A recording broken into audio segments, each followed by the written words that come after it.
Today in the Paddock, we will take a look at the upcoming Miss ABAC pageant and learn more about those who help our farmers in the sky.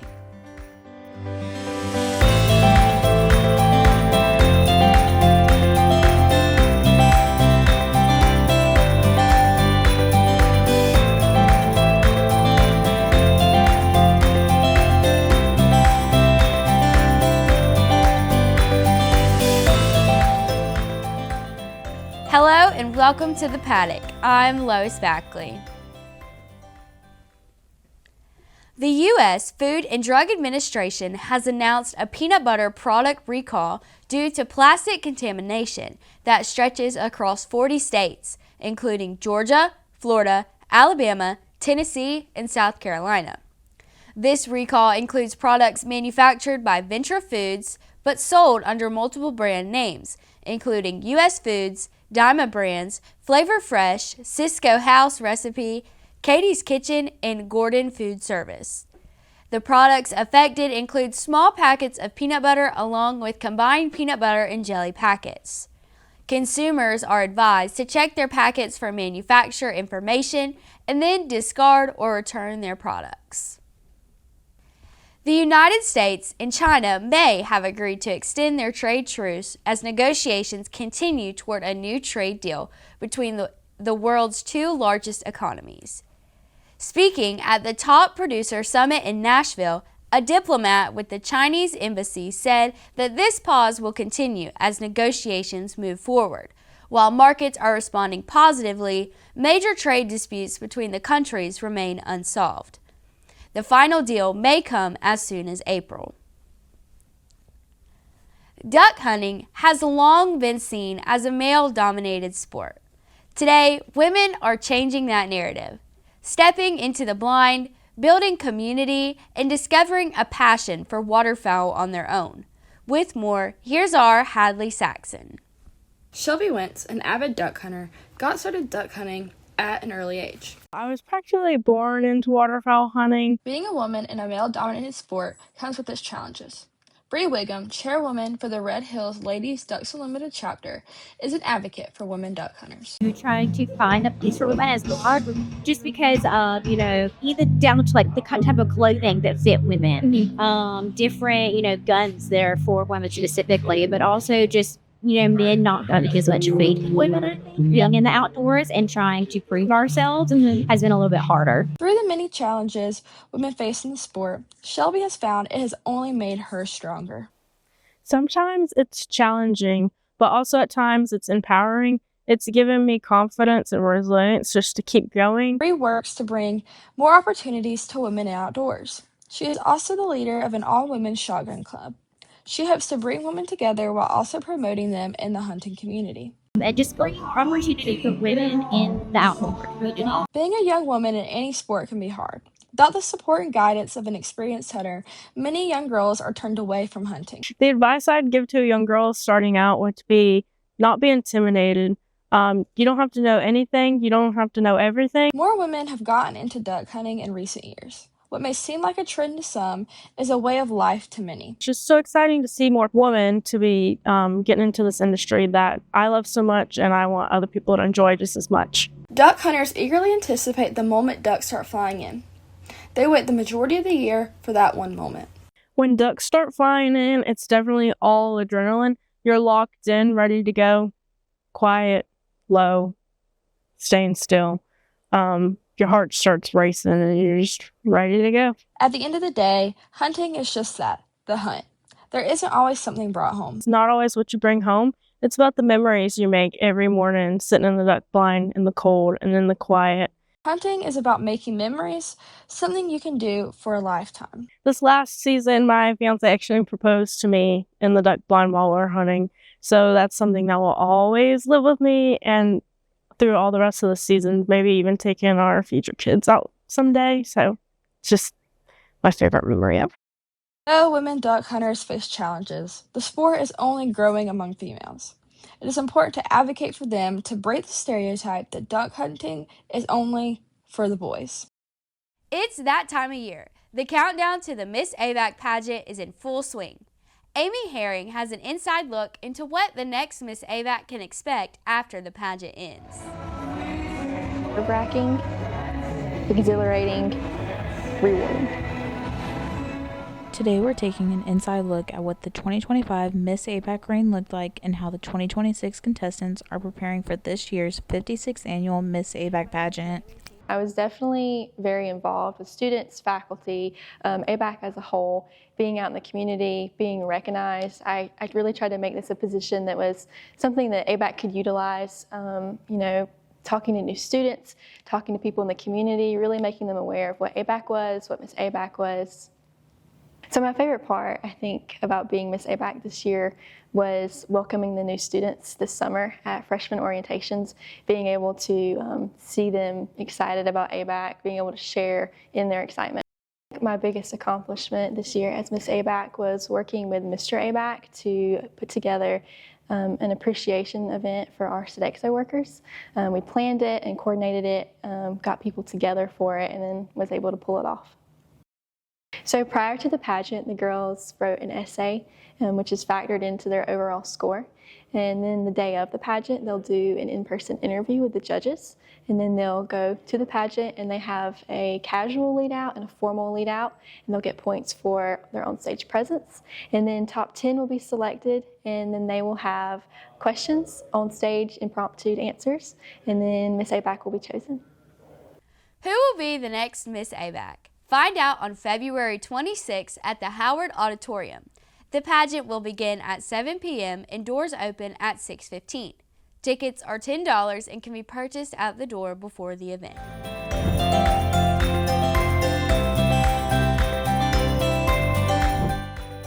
Hi, I'm Riley Stockman with your Ag Weather Outlook for the Southeast and across the country. Looking at February, much of the Southeast is expected to see cooler than normal temperatures.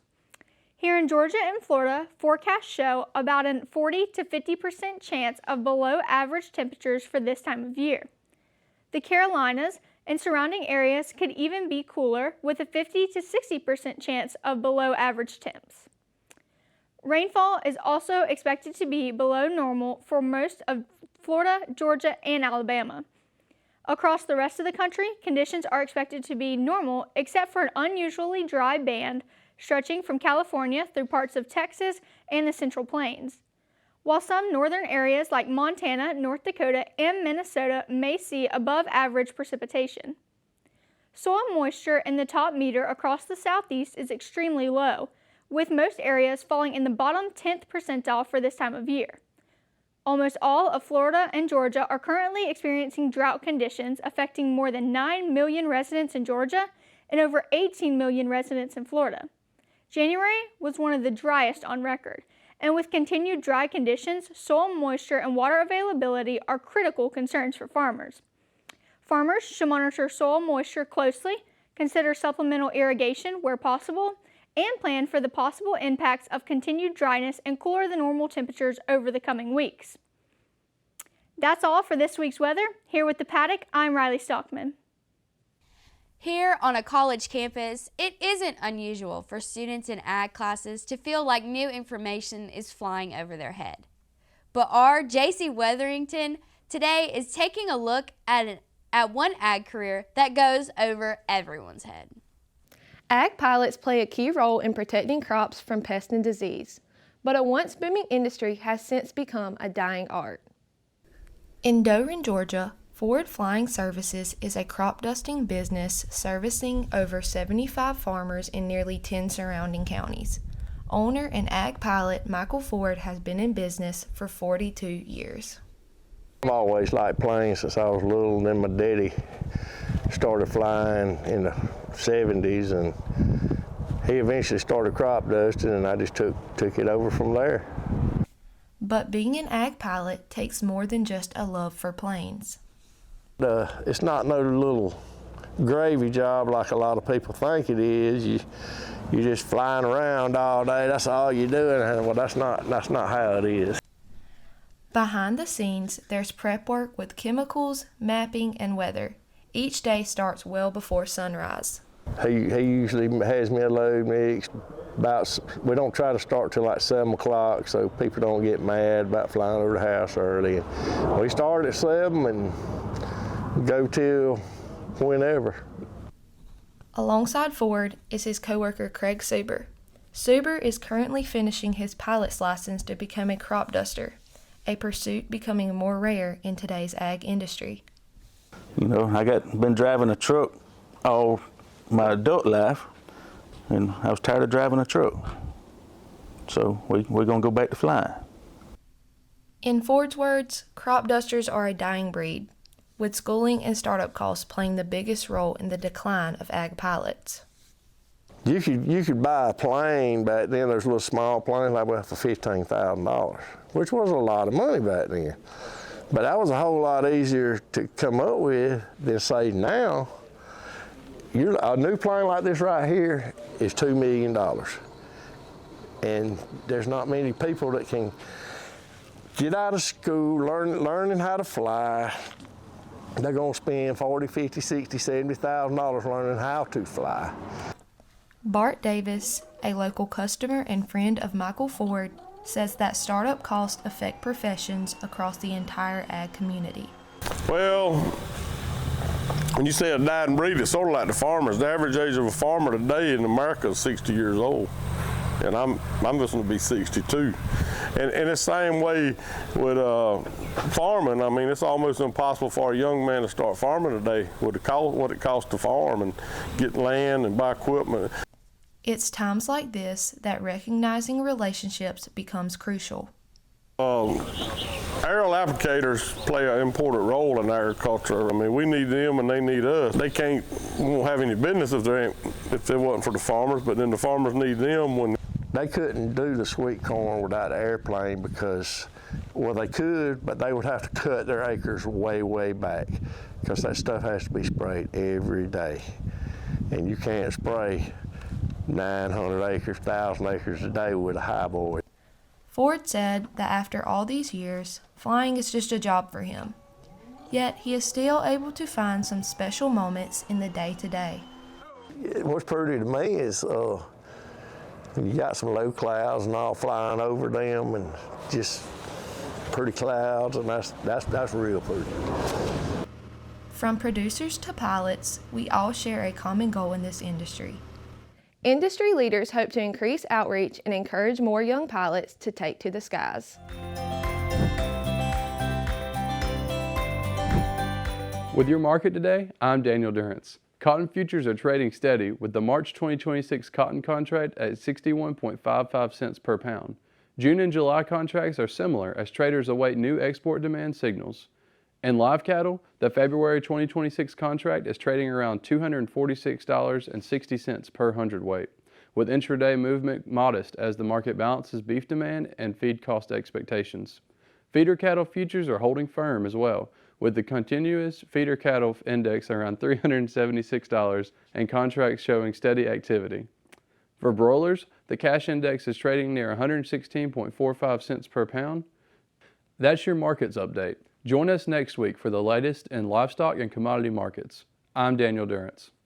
That wraps us up for today. Join us back here next week for more Ag and ABAC news. From all of us here at the Paddock, I'm Lois Backley. Have a great week, and remember, Jee-haw, y'all!